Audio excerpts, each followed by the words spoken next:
Hello, dear students. I hope you all are fine. Today we are going to cover the chapter The Beggar from the book Moments. This is the last chapter of the book Moments, class 9th, CBSE English. So let's start with the word for word explanation of this chapter. It's a beautiful chapter about a beggar. Kind sir, have pity. Turn your attention to a poor hungry man. For 3 days I have had nothing to eat. I haven't 5 kopecks for a lodging.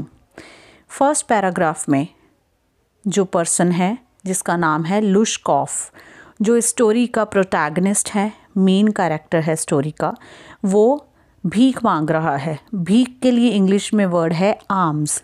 आते जाते लोगों को वो ये कह रहा है कि प्लीज़ मेरी तरफ ध्यान दीजिए, मैं बड़े दिनों से भूखा हूँ, 3 दिन से मैंने कुछ नहीं खाया है, मेरे पास इतने भी पैसे नहीं हैं कि मैं एक लॉजिंग ले लूँ। लॉजिंग वर्ड यहाँ दिया हुआ है जिसका मतलब होता है टेम्परेरी अकोमोडेशन, यानी रेंट पे कोई रूम ले लूँ रहने के लिए। और वो कहता है कि मैं भगवान की कसम खाता हूँ, कसम के लिए वर्ड है स्वीयर। ठीक है, स्वीयर वर्ड दिया हुआ है 3rd लाइन में कि मेरे पास कुछ भी नहीं है। मैं 8 इयर्स तक एक स्कूल में टीचर था, लेकिन फिर उसके बाद मैं अपनी जॉब मैंने खो दी है। I lost my place through intrigues. Intrigues होता है षड्यंत्र। यहाँ पे वर्ड दिया हुआ है 4th लाइन का लास्ट वर्ड है, आप देखिए एंट्रीग्स।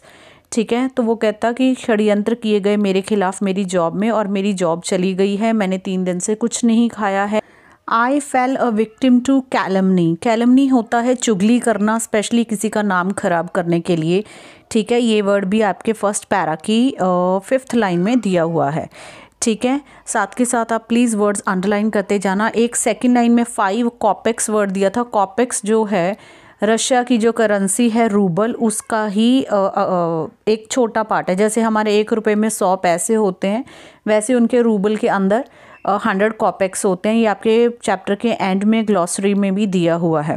क्योंकि स्टोरी बहुत पुरानी है, इसलिए उस समय पे इतना ज़्यादा महंगाई नहीं थी कि हम कहें कि 5 कॉपेक्स में कमरा कैसे आ सकता है ना, लेकिन उस टाइम पे आ सकता था।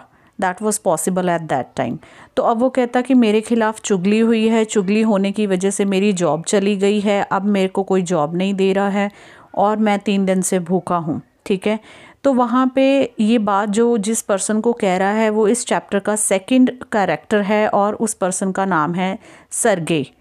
ठीक है, अब ये जो वर्ड है ना सरगे, इसकी प्रोनाउंसिएशन अलग अलग हो सकती है क्योंकि नामों की प्रोनाउंसिएशन, नेम्स की pronunciation country to country vary करती है। किसी कंट्री में हो सकता है इसको सरगी या सरजे भी बोला जाता हो, लेकिन जो एक्चुअल रशियन प्रोनाउंसिएशन है वो सरगे है। अब ये बाय प्रोफेशन ये पर्सन एडवोकेट है। ठीक है, looked at the raised fawn coloured overcoat of the suppliant. अब ये उस सप्लाइंट यानी कि जो बैगर है उसकी तरफ वो देख रहा है, तो उसने रेज्ड मीन्स पुराना एक, और फॉन कलर होता है बहुत light yellow colour, light yellow colour का एक ओवरकोट पहना हुआ है। और सप्लाइंट का मतलब है यहाँ पे दूसरा पर्सन यानी कि बैगर, जो कि उसको हम्बल रिक्वेस्ट कर रहा है। वो देख रहा है कि जो बैगर है वो डल है, उसकी आंखें जो हैं वो ड्रंकन आईज़ हैं। ठीक है, at the red spot on either cheek, उसकी चीक्स पे रेड कलर के स्पॉट्स हैं। And it seem to him as if he had seen this man somewhere before, और उसको ऐसा भी लग रहा है कि इस आदमी को उसने पहले कहीं देखा है। किसको लग रहा है? एडवोकेट को। जो सरगे एडवोकेट है उसको लग रहा है कि उसने इस बैगर को पहले कहीं देखा है। मैंने आपको बैगर का नाम पहले ही बता दिया, चैप्टर में थोड़ी देर तक उसका नाम आएगा, उसका नाम है लुशकॉफ। अब नेक्स्ट पैराग्राफ में जो बैगर है वो उसे बताता है कि I have now had an offer of a position in the province of Kaluga, कि कालूगा नाम का एक प्रोविंस है, यानी कि एक सिटी या है उनके वहाँ पे, छोटा एरिया है जहाँ पे उसको एक जॉब ऑफर मिल रहा है। और 3rd पैरा की 2nd लाइन में देयर इज़ अ वर्ड मेडिकेंट, मैंने अंडरलाइन किया हुआ है। मेडिकेंट का मतलब होता है बैगर। ठीक है, बैगर ये बात कहता है, but I haven't the money to get there. अब वो कहता है मेरे पास वहाँ जाने के लिए पैसे नहीं हैं, मेरी काइंडली हेल्प कर दीजिए। I am ashamed to ask, मुझे मांगते हुए शर्म आ रही है। I am oblige to by circumstances. यहाँ पे वर्ड दिया हुआ है ऑब्लाइज टू, इसका मतलब है मजबूर होना, कंपल्शन हो जाना। वो कहता कि मेरी हालात, मेरे सर्कमस्टांसेस ऐसे हैं कि मैं उनसे मजबूर होकर आपसे ये मांग रहा हूँ। अब नेक्स्ट पैराग्राफ में जो सरगे है, eyes fell on man's overshoes. उसके जो लंबे जूते उसने पहने हुए हैं उसके ऊपर उसका ध्यान जाता है, तो वो ध्यान से देखता है कि उसका एक शू हाई और एक शू लो है, यानी कि दोनों आपस में मैच नहीं करते। और अचानक से ये बात देखकर, उसके शूज़ देखकर सर्गे को कुछ याद आ जाता है। अब उसे सर्गे कहता है कि look here, it seems to me I met you the day before yesterday in Sadovaya street, यानी कि मैं तुम्हें एक दिन पहले ही सदोव्या स्ट्रीट नाम की एक जगह पे मिला हूँ।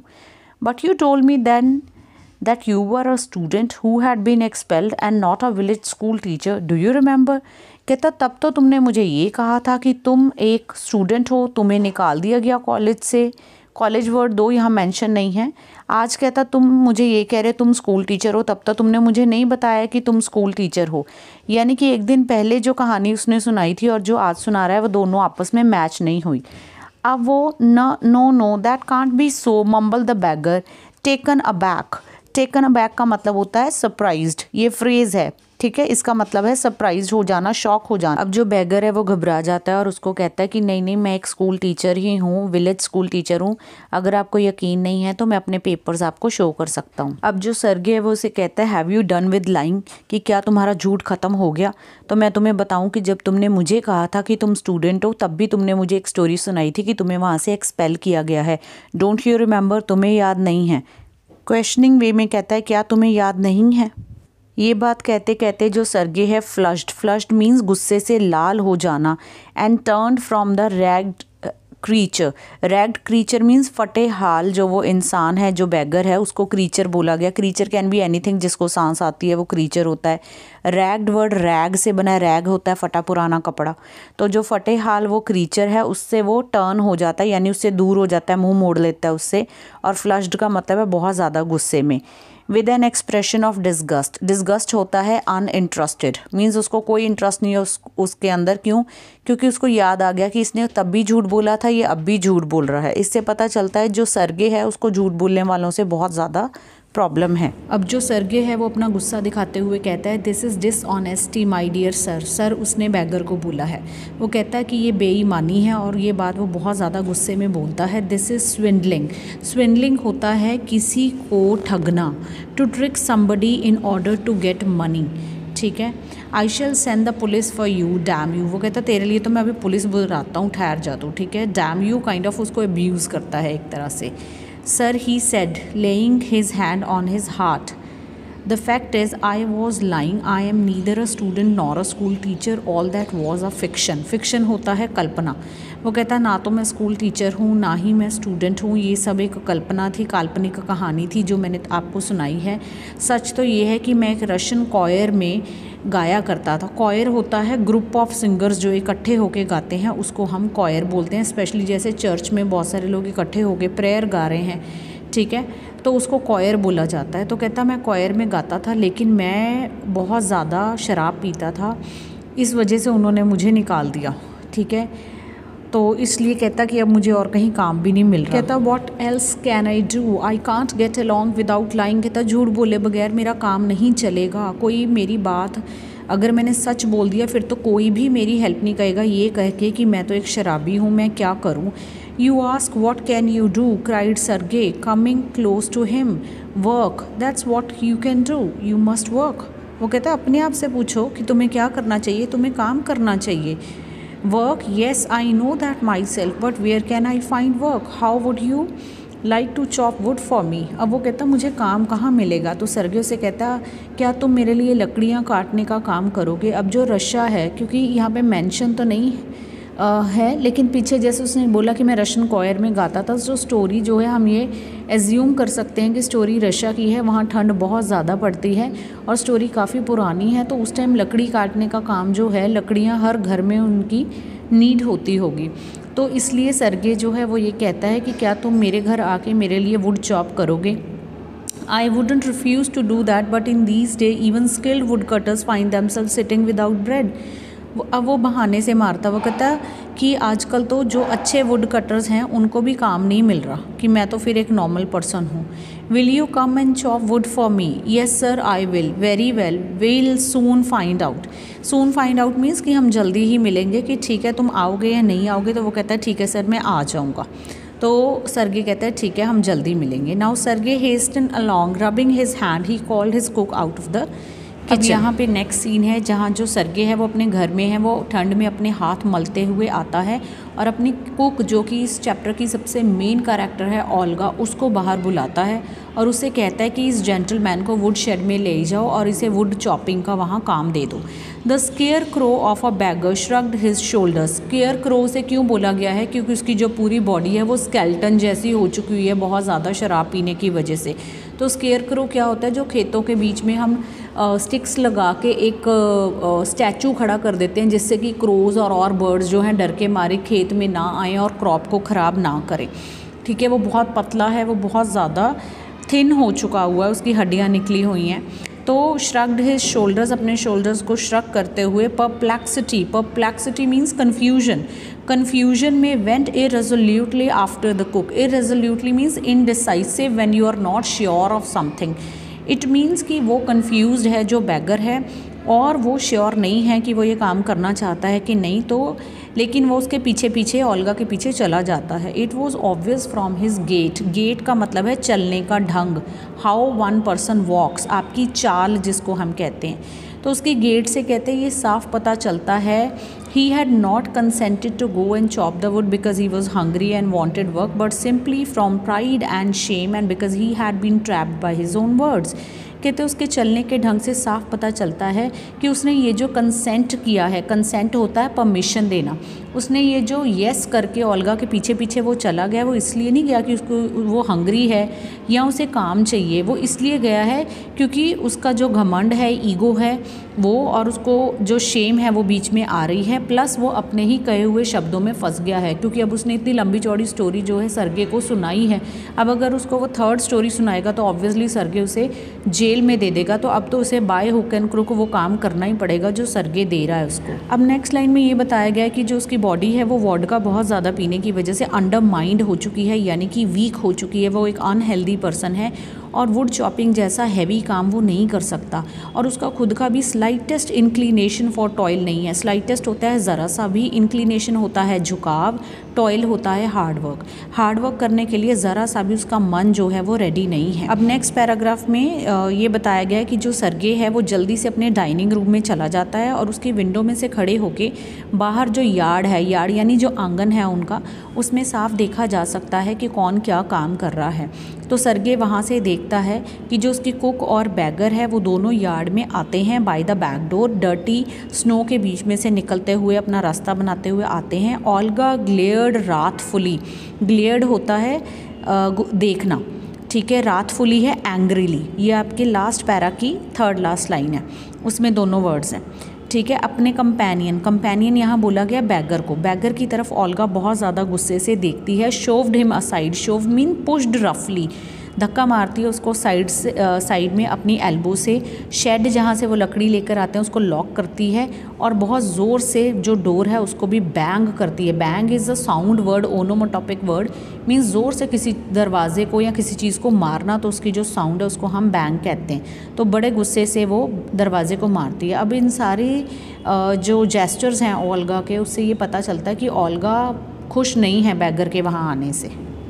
Page number 64 first paragraph. Next he saw the pseudo teacher seat himself on a log. Pseudo का मतलब होता है फेक, जो फेक टीचर है। अब यहाँ सूडो टीचर बोला गया है बैगर को, ठीक है। वो एक लकड़ी के लॉग के ऊपर बैठ जाता है and become lost in thought with his red cheeks resting on his fist. Fist होता है मुट्ठियाँ, अपनी जो मुट्ठी हैं उसके ऊपर अपना चेहरा रखता है, उसकी रेड फीस्ट है, रेड चीक्स हैं, सॉरी, ठीक है, ठंड के मारे, और वो बस वहाँ पे अपने थॉट्स में खोया हुआ है, वुड चॉपिंग में उसका कोई इंटरेस्ट नहीं है। The women flung down an axe at his feet. अब यहाँ पे द विमेन है ओल्गा, फ्लंग वर्ड फ्लिंग से बना है, ठीक है, फ्लिंग फ्लंग जिसका मतलब होता है किसी चीज़ को उठाकर फेंकना। तो वो एक्स जो है, जो कुल्हाड़ी है, उसको उसके पैरों में फेंक देती है बैगर के। स्पैट एंग्रीली, बहुत ज़्यादा गुस्से में है, स्पिट करती है। And judging from the expressions of her lip, अगर उसके लिप्स के एक्सप्रेशंस को देखा जाए, जो कि लिप्स उसके कंटिन्यूस मूव कर रहे हैं, तो उससे ये पता चल रहा है कि वो बैगर को स्कॉल्ड कर रही है, रिब्यूक कर रही है, उसको बुरा भला बोल रही है। The bagger irresolutely pulled a billet of wood towards him. irresolutely पहले भी मैंने बताया, जब किसी काम करने के लिए हम अनश्योर हो, मन ना कर रहा हो. बिले ऑफ वुड मीन्स लकड़ी का एक टुकड़ा है, उसको वो अपनी तरफ खींचता है, उसको अपने पैरों में पकड़ता है. And tapped it feebly with the x. Feebly होता है कमज़ोरी से, बहुत कमज़ोर तरीके से, वीकली, बड़े वीक तरीके से वो उसके ऊपर कुल्हाड़ी मारता है, जिससे कि जो बिले है वो वहाँ से स्लिप होके गिर जाता है. वेवर का यहाँ मतलब है कि उसके पैरों में से वो जो लकड़ी का टुकड़ा है स्लिप होके वो नीचे गिर जाता है.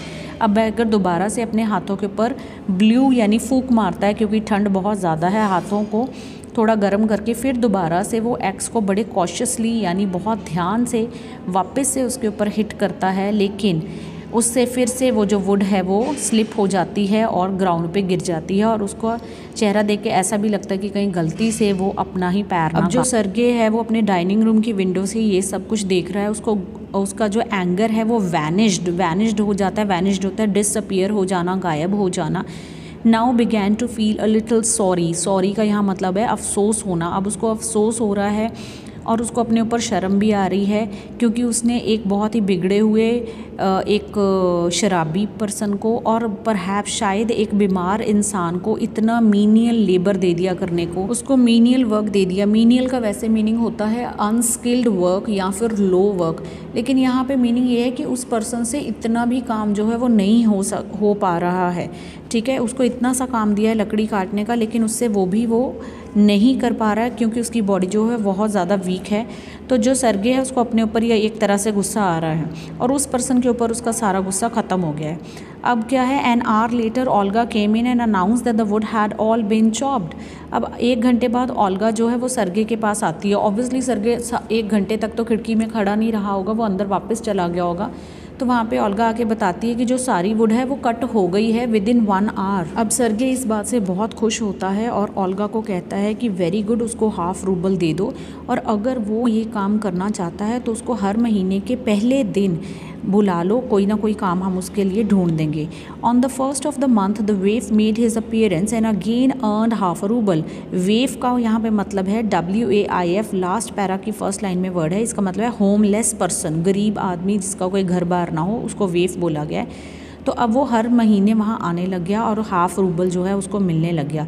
वैसे तो कहते बेयरली स्टैंड ऑन हिज फीट, वो तो कहते अपने पैरों पे खड़ा भी नहीं हो सकता था, लेकिन उसके बावजूद अब वो वहाँ पे हमें आने लग गया. ऑब्वियसली उसने आना ही था, क्योंकि उसको पैसे मिलने लग गए थे, और अब जब भी वो आता तो उसके लिए कहते काम ढूंढ के रखा जाता. We are on page number 65 first paragraph. कभी तो उसको क्या दे देते, वो स्नो को शॉवल कर देता. शॉवल जो होता है that is a tool used for picking up and moving the snow. तो वो स्नो मूविंग का कभी उसको काम देते थे. कभी वो वुड शेड में जो वुड के लॉग्स हैं उनको ऑर्डर में अरेंज कर देता. कभी वो उनके घर में जो कारपेट्स वगैरह हैं जिनको रग्स बोला गया है उनमें से डस्ट निकाल देता. मैट्रेस यानी कि जो गद्दे होते हैं उनको झाड़ देता. यानी कि जितने भी ये ऑड जॉब्स हैं वो उनके घर में जाके करने लग गया, और हर बार उसको 20 to 40 कॉपेक्स मिल जाते थे. कॉपेक्स मैंने आपको पहले भी बताया था, ग्लॉसरी में भी लिखा है, ये रूबल का ही स्मॉल पार्ट है.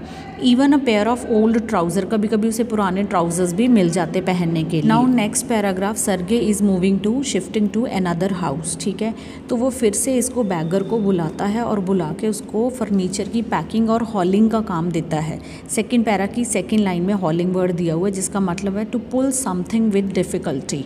तो उसको कहता है कि फर्नीचर को मूव यहाँ से वहाँ करना है, तो ये काम तुम करोगे. वो उसको देता है, और उसके साथ और भी लोग होते हैं. This time the वेफ was sober, gloomy and silent. अब कहते हैं ये जो वेफ था, वेफ यानी होमलेस पर्सन था, सॉबर था. सॉबर होता है जब किसी ने शराब ना पी हो. ग्लूमी यानी सैड था, थोड़ा सा डिप्रेस सा लग रहा था. साइलेंट था, लेकिन उसने फर्नीचर को हाथ तक नहीं लगाया. ठीक है, सिर्फ वो जो वैगन्स है जिनमें फ़र्नीचर रख के लेके जाया जाता है वो उनके पीछे पीछे चल रहा है.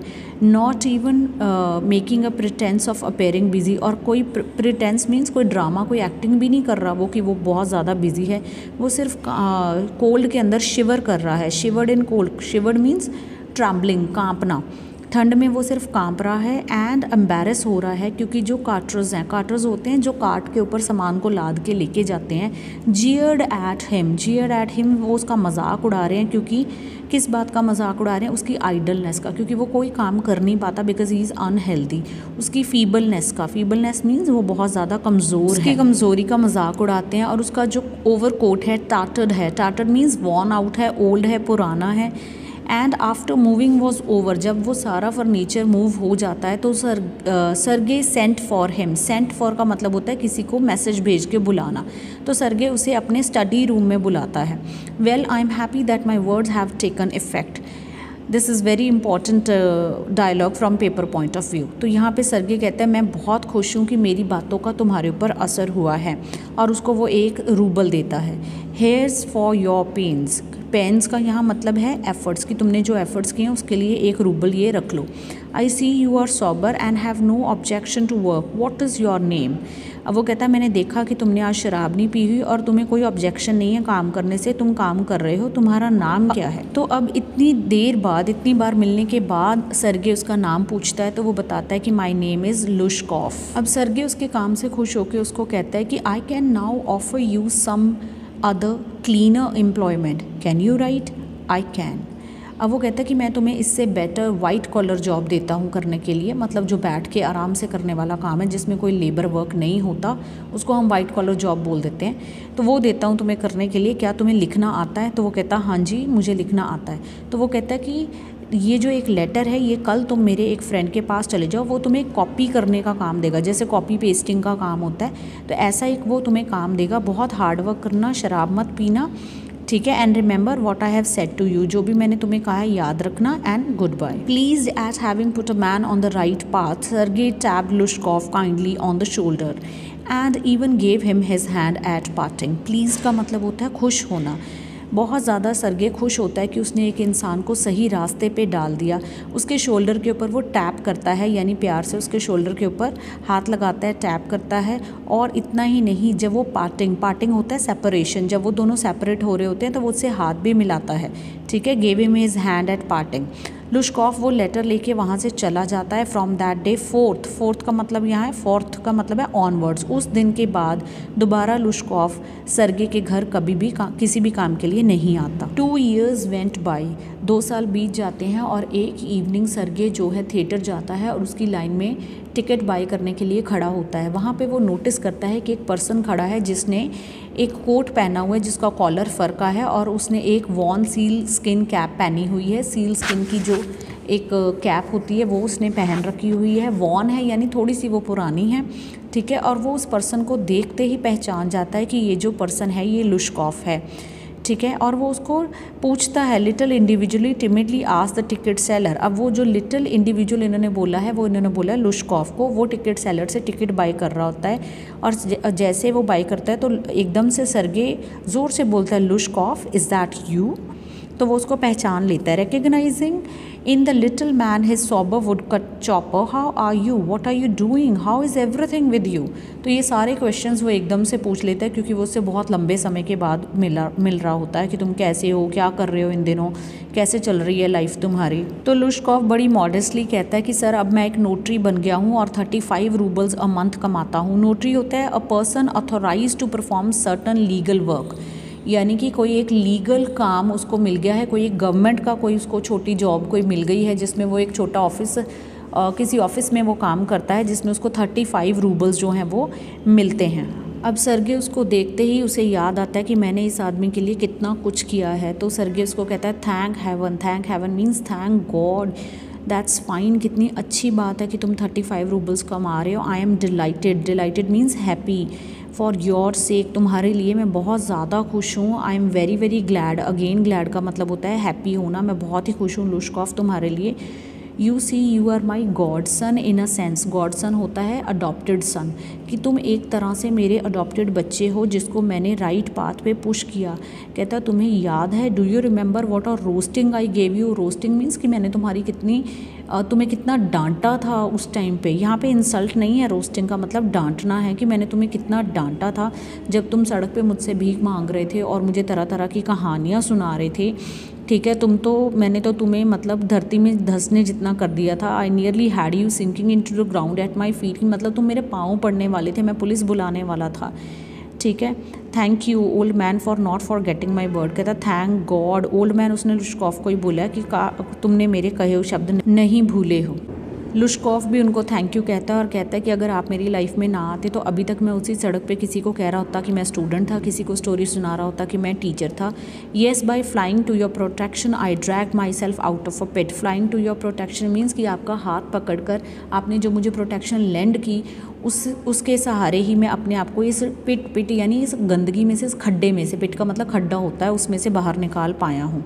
I am very glad Indeed, Indeed का मतलब होता है सचमुच, कि मैं भी सचमुच बहुत खुश हूँ। अब जो लुश्कॉफ है वो उनका और ज़्यादा थैंक यू करता है, कहता है कि I am grateful to you and to your cook and God bless that good and noble woman.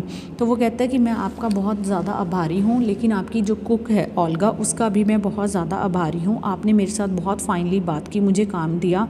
I shall be indebted, indebted होता है कर्जदार होना, एहसानमंद होना। कहता कि मैं आपका मरते दम तक एहसानमंद रहूँगा, लेकिन अगर मैं स्ट्रिक्टली बोलूँ तो वो आपकी कुक है ओल्गा, जिसने मेरी ज़िंदगी बचाई है। Now this is the most important paragraph of this chapter. इसमें वो बताता है कि जब वो सर्गे के घर जाया करता था तो जो उनकी कुक थी ओल्गा, वो उससे बात करती थी और वो उसे कहती थी oh you sot, you miserable creature, there is nothing for you but ruin. Sot का मतलब होता है हैबिचुअल ड्रंकर, एल्कोहलिक को बोला जाता है। तो वो उसको डांटती थी, उसको रिब्यूक करती थी बहुत ज़्यादा, और उसे कहती थी दुनिया में तुम्हारे लिए कुछ नहीं है सिवाय रूइन के, यानी कि बर्बादी के, तुम्हारी जो लाइफ है पूरी बर्बाद हो चुकी है। और ये कहते हुए वो उसके ऑपोजिट साइड में बैठ जाती, उसका फेस सैड हो जाता। वो कहता ना सिर्फ सैड होती बल्कि एक्चुअल में वो रोती और मुझे अनलकी मैन कहती, there is no pleasure for you in this world and there will be none in the world to come. वो कहती तुम्हारे लिए कोई प्लेजर, कोई सुख नहीं है दुनिया में और ना ही तुम्हारे लिए कुछ होने वाला है। तुम एक पियक्कड़ हो, बहुत ज़्यादा ड्रंकर्ड हो, सॉट हो तुम, you will burn in hell, तुम नर्क में जलोगे और तुम अनहैप्पी ही रहोगे। और ये सारा कुछ वो उसको बोलती, उसको डांटती, लेकिन in that strain, strain means stress, उसी सारे स्ट्रेस में, उसी सारी मिजरी में वो अपने आप को एक्चुअली दुखी कर रही होती थी। वो रोती रहती थी, वो कहता मुझे देख के और मुझे गालियाँ देती रहती थी, मुझे बुरा भला बोलती रहती थी। एक्चुअली में वो खुद दुखी होती थी, लेकिन कहता जो चीफ थिंग है, जो सबसे इम्पॉर्टेंट चीज़ है वो ये है कि सारी जो वुड है वो मेरे सामने बैठ के कट किया करती थी। वो कहता है कि मैंने तो लकड़ी का एक भी टुकड़ा, एक भी स्टिक जो है वो नहीं काटी, मेरा सारा काम उसी ने करके दिया। उसने ही मुझे चेंज किया, उसने मेरी लाइफ को सुधारा, उसने मेरे दिल को बदल दिया।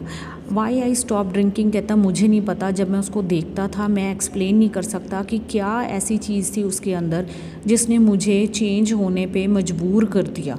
ठीक है, I know that owing to her words and noble deeds, उसने जो भी वो वर्ड्स मुझे बोलती थी, चाहे वो मुझे बहुत डांटती थी, लेकिन मेरा सारा काम वो करती थी और आपको जाके कहती थी कि वो काम मैंने किया और आप मुझे ½ रूबल या 1 रूबल दे दिया करते थे।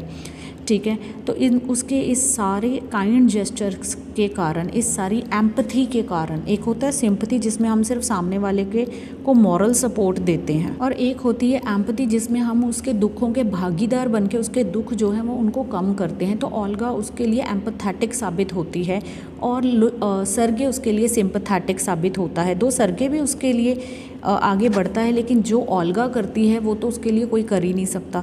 यही बात वो सर्गे को उस दिन थिएटर की उस लाइन में टिकट लेते वक्त मिलता है तो बताता है उसको ये सारी बात। ठीक है, तो वो कहता है कि उसने मेरा मन चेंज कर दिया, उसने मुझे सही रास्ते पे डाल दिया और ये बात मैं कभी भी नहीं भूलूँगा। ठीक है, अब एक्चुअली वो यहाँ ये बताना चाहते हैं कि जो ओल्गा है उसके मन में लुश्कॉफ के लिए एक मदरली प्यार आता है, एक filial love, filial is the word for this, filial FILIAL, filial love आता है। तो उस फिलियल लव में आपने नॉर्मली देखा होगा कि जो हमारी मदर्स होती हैं वो हमें डांटती भी बहुत हैं, बुरा भला भी बहुत कहती हैं, लेकिन हमारा सारा भला भी वही करती हैं। तो इन अ सिमिलर वे ओल्गा जो है वो लुश्कॉफ के लिए करती है। तो ये सारी बात बता के लुश्कॉफ उसको कहता है अब जाने का समय हो गया है, बेल बज गई है। Lushkoff bowed and departed to the gallery, Lushkoff उसके सामने झुकता है उसके रिस्पेक्ट में सर्गे की, और गैलरी की तरफ डिपार्ट यानी चला जाता है। प्लीज़ रिमेंबर इस वर्ड की प्रोनाउंसिएशन बो नहीं है, BOW। यहाँ बेंट होना है रिस्पेक्ट में, इसको हम बाओ बोलते हैं, right. So here finishes this chapter. If you have any problem, any query, please write down in the comments section. ठीक है, एग्ज़ाम्स आपके आने वाले हैं। ऑब्वियसली मेरा एंटरटेनिंग चैनल तो है नहीं, आपने इसको एग्ज़ाम्स और टेस्ट डेज़ में ही देखना है, और यही मैं चाहती हूँ। फ़ाइन, आप इसे एग्ज़ाम्स और टेस्ट डेज़ में या उससे थोड़ी देर पहले अच्छे से सुने, ताकि आप अपने पेपर्स में अच्छे मार्क्स ले सकें। ठीक है, डेट शीट्स ऑलमोस्ट सभी क्लासेस की आउट हो चुकी हैं। Best of luck from my side. Till then take care, bye bye.